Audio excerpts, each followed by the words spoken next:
नमस्कार, मैं हूं विजय कुमार और आप देख रहे हैं खबर पोस्ट। मैं अपने वीडियोग्राफर पत्रकार सिद्धांत शेखर के साथ इस समय बेगूसराय एसपी कार्यालय परिसर में हूं। बेगूसराय पुलिस ने शानदार सफलता हासिल की है।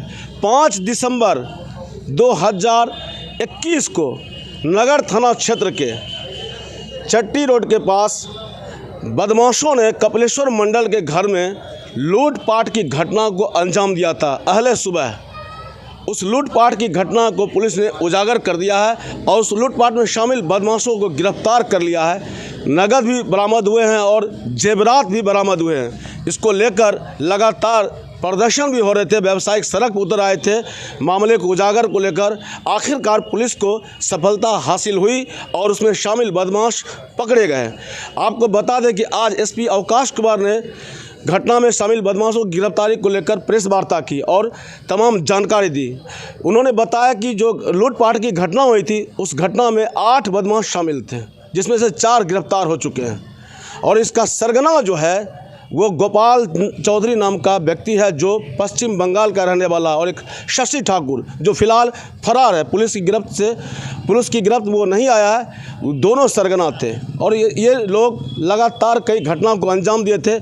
एसपी ने बताया कि जो ये लूट की वारदात को अंजाम दिए थे उसके बाद ये लोग फरार हो गए थे और पटना में जाकर जो जेवरात थे उसको बेच दिए थे एक दुकान पर जाकर गलवा कर, और उससे 18 लाख इन लोगों को मिला था, जिसमें से पुलिस को 7.5 लाख बरामद करने में सफलता हासिल हुई है और कुछ जो बदमाश फरार हैं उनकी गिरफ्तारी के लिए छापेमारी की जा रही है।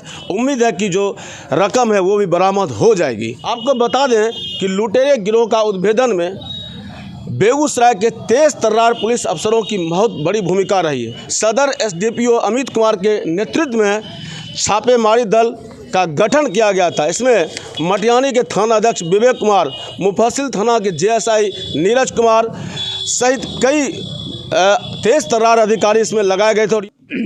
5/12 को यहाँ टाउन थाना क्षेत्र में एक गृह डकैती की घटना प्रतिवेदित हुई थी, जिसमें 6 अज्ञात अभियुक्तों के विरुद्ध, अपराधियों के विरुद्ध कांड दर्ज किया गया था डकैती का, और उसके अनुसंधान के लिए, रिकवरी के लिए, गिरफ्तारी के लिए एक एसआईटी का गठन किया गया था, जिसका नेतृत्व सदर एसडीपीओ कर रहे थे। उसमें सीसीएसएमओ के प्रभारी, टाउन थाना इंस्पेक्टर जो नए पदस्थापित हुए, उसके बाद रतनपुर एसएचओ, एफसीआई के एसएचओ, मटिहानी के एसएचओ और मुफस्सिल थाना के जेएसआई नीरज, इन लोगों की एक टीम बनाई गई।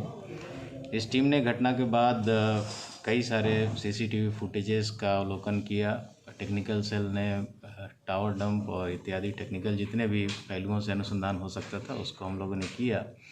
और आप लोगों को ज्ञात होगा कि मई महीने में टाउन थाना क्षेत्र में लॉकडाउन के दौरान एक ऐसी ही सुबह घटना घटित हुई थी, जिसमें एक व्यवसायी की दुकान से कुछ सामान चोरी करके, डकैती करके ले जाया गया था। उस कांड का उद्भेदन हुआ था, किंतु उसमें 1-2 अभियुक्त शेष रह गए थे। हम लोग को प्रथम दृष्टया शक गया कि हो सकता है वही व्यक्ति जो बचा हुआ है फिर से किसी नए गैंग के साथ उसमें इस घटना को अंजाम दिया होगा। सभी पहलुओं पे हम लोग अनुसंधान करते हुए, टेक्निकली, मैनुअली इनपुट कलेक्ट करते हुए बेगूसराय ज़िले में कई स्थानों पे छापेमारी हुई और इसके साथ साथ हाजीपुर, पटना, यहाँ भी अलग अलग ठिकानों पे जैसे जैसे हम लोग को अनुसंधान में जानकारी मिलती गई उसमें हम लोगों ने छापेमारी की। बिहार के अलावा पश्चिम बंगाल में भी हम लोगों को टीम भेजकर रेड करवाया गया। उसमें वहाँ से जो अभियुक्त के नाम आए थे अनुसंधान के क्रम में, उसके घर से वहाँ पे हम लोग को सामान बरामद हुआ। चांदी का और सोने का सामान मिला, कुछ कैश वहाँ से रिकवर हुआ। इसमें छापेमारी हम लोग गिरफ्तारी के लिए कर रहे थे, तभी कल हम लोग को सूचना मिली कि उस केस से रिलेटेड अभियुक्त लोग पैसा का बंटवारा करने के लिए बेगूसराय के ही इलाके में हैं, तो उनकी गिरफ्तारी के लिए तो तुरंत हम लोग एक टीम यहाँ से रवाना की और उन लोगों की गिरफ्तारी हुई है। 4 लोगों की गिरफ्तारी हुई, एक व्यक्ति वहाँ से भागने में सफल हो गया। जो गिरफ्तार हुए हैं व्यक्ति, उनमें गोपाल चौधरी, मोहम्मद कलीम, अविनाश कुमार और रंजीत कुमार, ये 4 लोग हैं। एक शशि नामक जो अपराधी है वो भागने में सफल हुआ। जो शशि उस पहले केस में भी वांटेड है।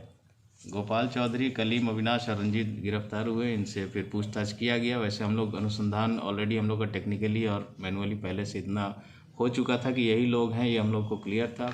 अनुसंधान इसमें गिरफ्तारी के बाद पूछताछ की गई उन लोगों से, सभी ने अपना अपराध स्वीकार किया है। घटना कैसे किया गया, किसकी प्लानिंग थी, सब बताया गया इनके द्वारा। और टाउन थाना में जो केस हुआ था मई में, उसमें भी गोपाल चौधरी और अविनाश ने अपनी संलिप्तता स्वीकार की है। उसमें जो लोग ऑलरेडी पकड़ाए थे उन लोगों ने इनका नाम नहीं बताया था, एक शशि का नाम बताया था जो उस केस में फरार। इस घटना में जितना सामान ले जाया गया था वो उसके बारे में पूछताछ किया गया। इनके द्वारा बताया गया अपराधियों के द्वारा कि वो सामान इन लोगों ने बेच दिया ऑलरेडी गलाकर किसी सुनार को, और उन लोगों को उसके एवज में 18 लाख रुपए कुल मिले थे। उस 18 लाख में से हम लोग की रिकवरी इन लोगों के पास से 7,52,000 रुपये हो पाई है। शेष एक जो अभियुक्त बचा हुआ, 1-2 लोग बचे हुए हैं, उनके पास बाकी का कैश होने की संभावना है। साथ में घटना में प्रयुक्त किया गया जो 4 व्हीलर था घटना के बाद जिससे लोग भागे हैं, तो उसकी भी जब्ती कर ली गई है। एक मोटरसाइकिल जब्त किया गया है, 3 पिस्टल, 1 देसी कट्टा, 20 कारतूस, 79 ग्राम सोना ज्वेलरी और चांदी का 1 किलोग्राम ज्वेलरी हम लोग इसके अलावा जब्त किए हैं। एक अपराधी तो यहीं का है, शशि जो बताया हम लोग, कुछ यहाँ से ज़िले के बाहर के हैं, एक नवादा डिस्ट्रिक्ट का भी है, कुछ पटना के हैं, कुछ हाजीपुर के हैं। एक गोपाल चौधरी है जिसका परमानेंट रेसिडेंस बंगाल में है, बट ये हाजीपुर में कई वर्षों से रह रहा है और वहीं से अपना गैंग के साथ ये घटना को अंजाम दिया। ये गोपाल चौधरी है सरगना है सर?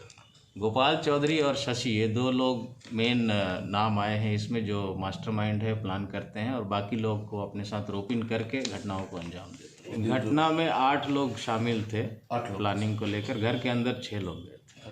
जो चाकू मारने की घटना हुई थी आप सभी को ज्ञात है कि तो वो गोपाल चौधरी ने ही चाकू मारा था, वो भी उसने स्वीकार कर लिया है। उस बताया अनुसार हम लोग और जगह पे छापेमारी कर रहे हैं कि वो हथियार भी बरामद कर लें हम लोग। जो जख्मी हुए थे तो उनका हम लोग पुनर्बयान लिए हैं और उन्होंने 70 किलो चांदी का दिया है गहना और 500 ग्राम सोने के ज्वेलरी का उन्होंने हिसाब बताया है।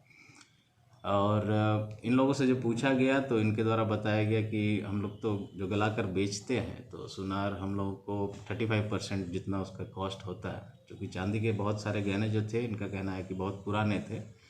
35% जो एक्चुअल कॉस्ट होता है उसका हम लोगों को मिला था। कुल 18 लाख रुपए इन लोगों को कैश मिले थे, जितना भी ज्वेलरी इन लोगों ने बेचा है उसमें से मैंने बताया 7.5 लाख रुपये करीब बरामद है।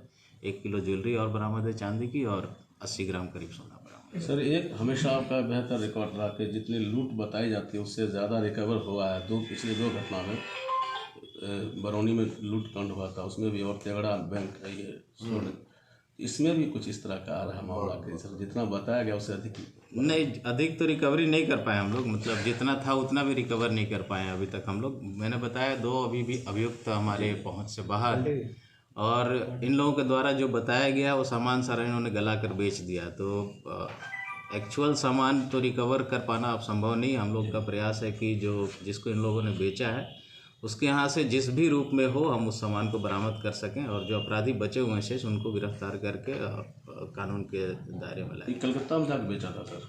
नहीं, पटना में ही बेचा।